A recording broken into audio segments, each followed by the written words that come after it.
Assalamualaikum warahmatullahi wabarakatuh. Salam integritas untuk sahabat mulia dan bahagia. Hari ini ada rasa haru, sedih, dan rasa penuh kesyukuran berkolaborasi dengan indah menyongsong suasana Idul Fitri 1441 Hijriah. Rasa haru karena kita telah sampai pada gerbang kemenangan yang akan kita raih manakala kita melaksanakan amalan-amalan paripurna dengan penuh dan keikhlasan dan hanya berharap pada Allah Subhanahu wa Ta'ala. Rasa sedih karena Ramadan yang penuh berkah ini akan meninggalkan kita, sebagaimana sebuah ungkapan yang indah dalam sebuah pepatah. Jika engkau pernah merasakan nikmatnya bersatu, niscaya engkau merasakan pahitnya berpisah.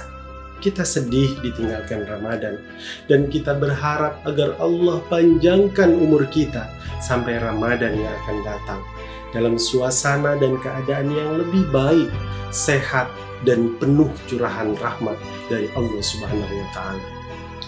Penuh rasa kesyukuran karena kita mampu melewati Ramadan dengan amalan-amalan paripurna di tengah kondisi seluruh penduduk dunia menghadapi sebuah situasi yang luar biasa, yaitu pandemi COVID-19 yang menuntut kita untuk ikhlas, tegar, dan sabar dalam menghadapi.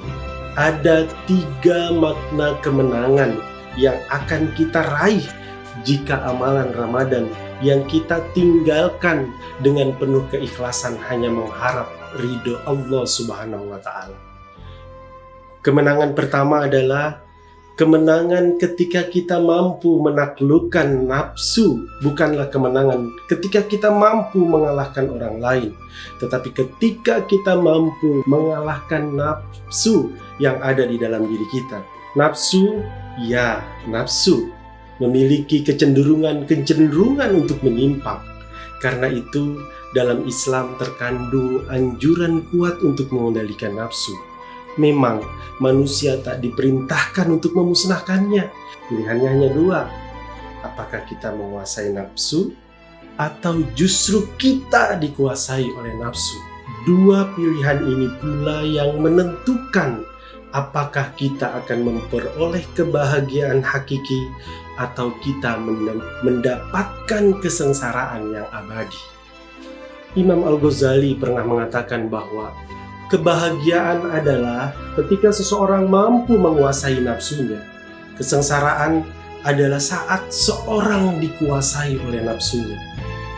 Ketika kita digembleng dengan madrasah Ramadan, selesainya harusnya kita berhasil menjadi sosok yang menyenangkan, yang pesonanya membuat orang mengikuti kebaikan-kebaikan kita.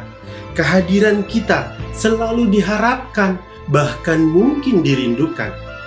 Dia kreatif, dia mampu menerbangkan dan mewujudkan mimpi-mimpinya.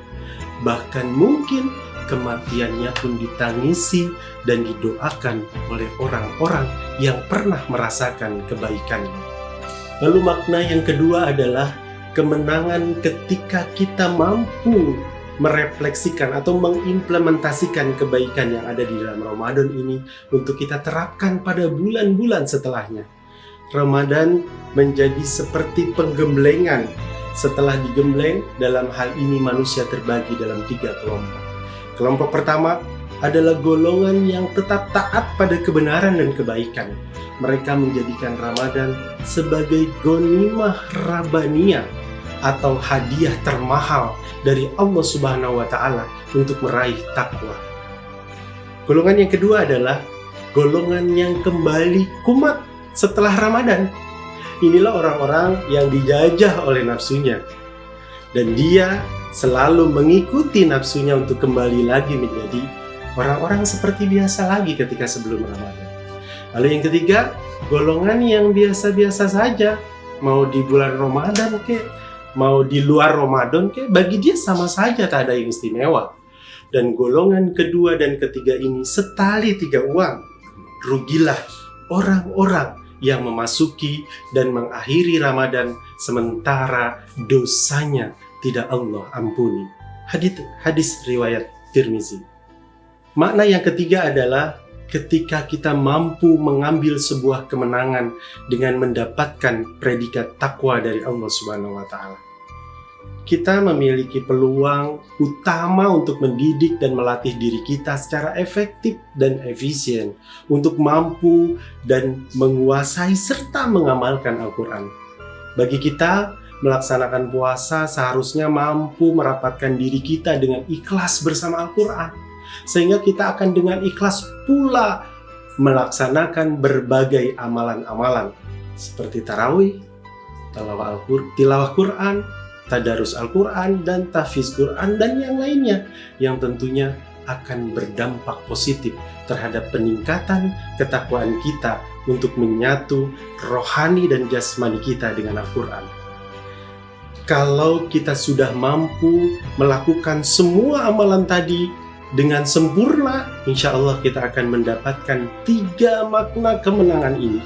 Dan kita akan mendapatkan kemenangan-kemenangan selanjutnya dalam hidup. Sehingga ketika kita keluar dari Ramadan dan keluar dari karantina pandemi ini, kita akan menjadikan diri kita orang-orang yang berkualitas.